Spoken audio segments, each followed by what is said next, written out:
دیکھو سلیمان علیہ الصلوۃ والسلام کی اللہ نے بہت تعریف کی ہے کہ دنیا بھی دی ہم نے ان کو، دین بھی دیا. دین تو سارے پیغمبروں کو ملا، مگر سلیمان علیہ السلام کو جیسی دنیا ملی ایسی نہ ان سے پہلے کسی کو ملی نہ ان کے بعد کسی کو ملے گی. اتنی دنیا اللہ نے سلیمان علیہ السلام کو دی کہ سلیمان علیہ السلام نے اللہ سے دعا مانگی تھی، اللہ مجھے ایسی بادشاہت دے کہ میرے بعد کسی کو نہ ملے. تو بس یہ تو انتہا ہو گئی نا بھائی، قیامت تک کسی کو نہ ملے، ایسے پاکستان کے کسی صدر کو بھی نہ ملے، ایسی حکومت چاہیے. حکومت مراد یعنی اتنے وسائل چاہیے. تو اللہ نے سلیمان علیہ السلام کے ماتحت ہواؤں کو کر دیا، اور سمندر کے ہیرے جواہرات جو بھی قیمتی پتھر تھے وہ جنات نکال کے لاتے تھے، جنات کو تابع بنا دیا. اتنی زبردست حکومت. لیکن موت کا منظر بڑا عجیب. میں پہلے سوچتا تھا یا اللہ تو نے سلیمان علیہ السلام کو اس طرح سے کیوں موت دی ہے؟ لاٹھی ہاتھ میں، اپنی شاہی کرسی پہ بیٹھے ہوئے، اور جنات کے ذریعے تعمیرات کروا رہے ہیں عمارتوں کی.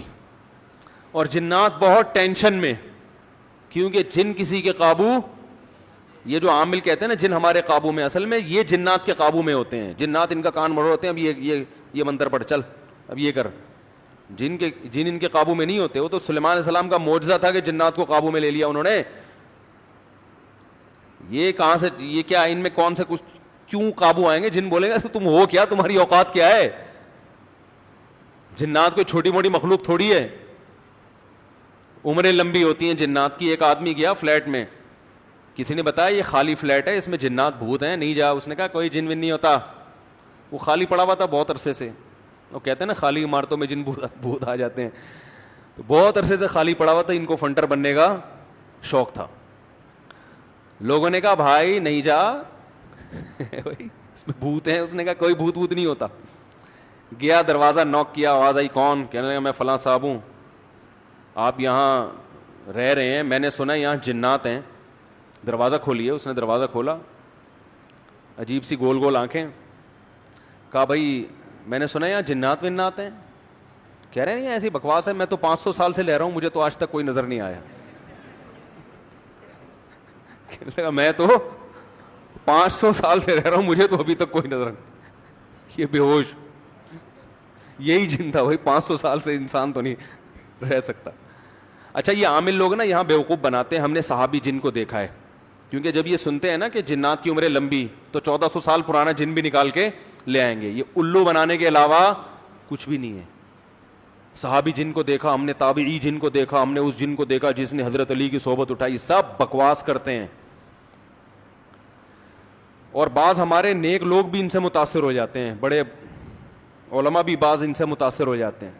ہمارے ہاں کسی چیز سے متاثر ہونے کے لیے بس اتنا کافی ہے کہ امکان کے درجے میں صحیح ہو. جیسے آپ کسی کو یہ بتا دیں نا کہ یہ کھانے سے یہ ہوتا ہے، تو امکان تو ہے نا کہ ہو سکتا ہے ہوتا ہو. ریسرچ ہے؟ ریسرچ نہیں ہے بھائی، امکان کافی ہوتا ہے ہمارے ہر چیز. حالانکہ کسی بھی دعوے کے لیے امکان، بھائی میں دعویٰ کروں اس نے ملے 1 لاکھ روپے لیے ہیں، اگلا کہہ رہا ہے کیا دلیل ہے؟ میں کہتا ہوں ممکن تو ہے نا کہ تم نے لیے ہوں، تو اس سے دلیل، اتنی دلیل کافی ہوگی؟ او بھائی یہ امکان کافی نہیں ہے، گواہوں سے ثابت کرو کہ لیے. یا تو یہ اقرار کرے یا گواہوں سے ثابت کرو. ہمارے یہاں دیکھا جاتا ہے جادو نبی پہ جب ہو سکتا ہے تو ہو سکتا ہے اس پہ بھی ہوا ہو. ہو سکتا تھوڑی دلیل ہوتی ہے. سمجھ میں نہیں آ رہی بات. امکان تھوڑی ہوتا ہے. ابو بکر پہ کیوں نہیں ہو گیا جادو، حضرت عمر پہ کیوں نہیں ہو گیا؟ اس کا مطلب آسان کام نہیں ہے. نبی پہ کیوں ہو گیا تھا؟ اس کی ایک وجہ تھی کہ وہ کہتے تھے نبی صلی اللہ علیہ وسلم جادوگر ہیں، تو اللہ نے آپ سے اس طعنے کو دور کرنے کے لیے ہونے دے دیا تھا، تاکہ لوگوں کو یقین ہو جائے کہ یہ جادوگر نہیں ہے، کیونکہ جادوگر پہ جادو نہیں ہوتا. اس میں حکمتیں نہیں، ورنہ یہ آسان کام نہیں ہے بیٹھے ہوئے کچھ بھی سانس کو بہو سے لڑا دیا. اپنی حرکتیں ٹھیک نہیں ہوتی، اور وہ جب پھڈے ہوتے ہیں تو بجائے اپنی حرکتیں ٹھیک کرو کہ یار کس میں فالٹ ہے اس کو صحیح کرو، فوراً کس پہ ڈال دیتے ہیں؟ ایک نئی جنگ چھیڑ دیتے ہیں. نند نے لڑوایا ہمیں، یہ نند نے ہمارے گھر میاں بیوی میں کیا کروایا؟ پھڈا. خود اپنی حرکتیں ٹھیک نہیں ہے، ڈال کس پہ رہے ہیں؟ کوئی جٹھانی پہ ڈال دے گا، کوئی نند پہ ڈال. ایک نیا جنگ. اب نند سے پہلے 2 آپس میں لڑ رہے تھے، اب تیسری جنگ بھی شروع اس نے کیا ہے. تو سلیمان علیہ الصلوۃ والسلام بیٹھے ہیں, اللہ نے دیکھو اتنی طاقت اور قوت دی کہ جنات کو آپ کے تابع بنا دیا. قرآن کہہ رہا ہے جنات سخت ٹینشن میں محنت مزدوری کا کام کر رہے ہیں اور عمارتیں بنا رہے ہیں. یہ جو احرام مصر ہے عین ممکن ہے حضرت سلیمان علیہ السلام کی تعمیرات ہوں. اتنی ٹینشن میں جنات, اور ادھر سلیمان علیہ السلام ایسے عصا ہاتھ میں لے کے بیٹھے ہوئے ہیں. اور قرآن کہتا ہے فلما قضینا علیہ الموت, ہم نے موت کا فیصلہ کر دیا. کیسے عجیب انداز ہے. ارے بھائی یہ تو بادشاہ پہلے بیمار ہوتے, اپنا جانشین کسی کو بنا کے جاتے, اور ان کی تو صحت بھی ایسی کہ حدیث صحیح بخاری میں 100 بیویاں ہیں. بھائی کمزور آدمی تو تصور صحیح کیا ہو جائے گا, ڈپریشن میں چلا جائے گا. کیا خیال؟ تو کیا کیا خاندانی صحت ہوگی. پیغمبروں کو تو اللہ نے ویسے ہی بہت قوت دی ہوتی ہے, قابل رش صحت ہوتی ہے پیغمبروں کی. جنگ میں کمانڈر رہے ہیں, لڑائیاں لڑی ہیں جنگوں میں, اتنی زبردست صحت. اور بھائی آپ کی موت سے پہلے تو اللہ آپ کو بیمار کرتا, پھر علاج ہوتا, پھر طویل عرصہ, پھر بھائی نہیں بس اللہ نے موت دینی تھی تو دے دی, ایسے ہوتا نا. نا نا نا نا. اور پھر اتنی جائیدادیں, اتنا سب کچھ, تو پہلے اس کا سارا کیا کر لیتے, بانٹ بوٹ لیتے, جانشین بنا لیتے, میرے بعد یہ میرا خلیفہ ہے, یہ فلانا ہے, ڈمکانا ہے. ہو سکتا ہے سب کو یقیناً کیا ہوگا پہلے سے آپ نے, لیکن ہمارے ہاں یہ سارے کام کیے جاتے ہیں جب موت کے آثار ظاہر ہونا شروع ہو جائیں. ادھر قرآن کہہ رہا ہے فلما قضینا علیہ الموت, ہم نے سلیمان کو موت دینے کا ارادہ کیا. اور کس وقت؟ جب وہ بیٹھے ہوئے تعمیراتی کام کروا رہے ہیں جنات کے ذریعے اور انسانوں کے ذریعے. اور اللہ فرماتے ہیں ایسے فرشتہ آیا, روح نکال کے چلا گیا. انبیاء کا جسم موت کے بعد بھی خراب نہیں ہوتا. مرزا غلام احمد قادیانی کی قبر کھول کے دیکھو, اگر ایک ہڈی بھی بچی ہوئی ہے نا, ایک ہڈی بھی اس کمبخت کی باقی ہے, تو جو سزا دینا چاہو آپ دے سکتے ہو. سمجھ رہے ہو؟ نبی کی کا جسم کبھی بھی خراب نہیں ہوتا. قادیانی ہو سکا اس کی ایک دفعہ قبر کھول کے دنیا کو دکھا دو بس تم. انبیاء کا جسم خراب نہیں ہوتا. تو قادیانی ہو سکتا ہے یہ گستاخی کریں کہ نبی صلی اللہ علیہ وسلم کی تو قبر کوئی کھول نہیں سکتا. تو بھائی نبی صلی اللہ علیہ وسلم کو ہم بھی نبی مانتے ہیں اور آپ بھی نبی مانتے ہیں, اور آپ پر تو اجماع ہے, بلکہ اس کو تو غیر مسلم بھی مانتے ہیں کہ آپ کی باڈی خراب نہیں ہوئی ہے, اس لیے کہ آپ صلی اللہ علیہ وسلم کے جسد اطہر کو قبر مبارک سے نکالنے کی بہت زیادہ کوششیں ہو چکی ہیں ماضی میں, غیر مسلموں نے کی ہیں سرنگیں بنا بنا کے. اس کا مطلب ان کو بھی پتا تھا کہ جسم کیا ہے, سلامت ہے.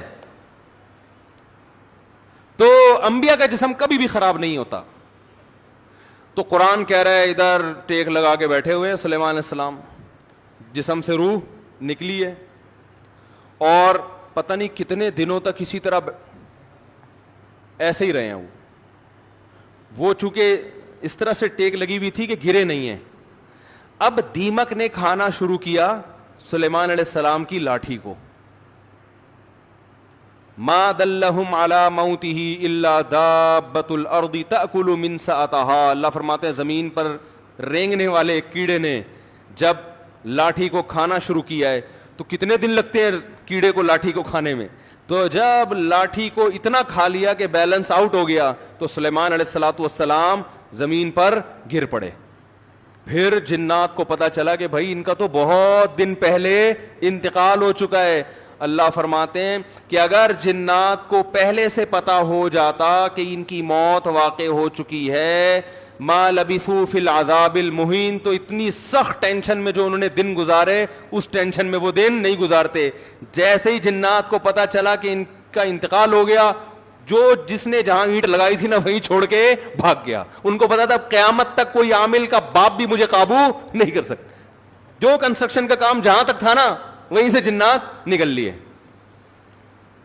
ورنہ سلیمان علیہ السلام 2-4 عاملوں کے ذمے لگا کے چلے جاتے, بھائی میں کسی بھی وقت دنیا سے جا چکا ہوں, جا سکتا ہوں, تو ان کو ذرا پکڑ کے واپس لانا, جو 2-4 اینٹیں رہ گئی وہ تو لگا دیں ہیں بھائی. یہ قرآن کے الفاظ بیان کر رہا ہوں. ما لبثوا فی العذاب المہین.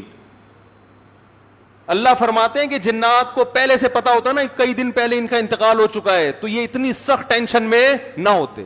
وہ تو یہی دیکھ رہے ہیں ہماری نگرانی کر رہے ہیں ایسے, کیونکہ چہرہ بھی بالکل اسی طرح, چہرے پہ رونق اسی طرح جیسے زندگی کے آثار ہوتے ہیں, بالکل وہی کنڈیشن.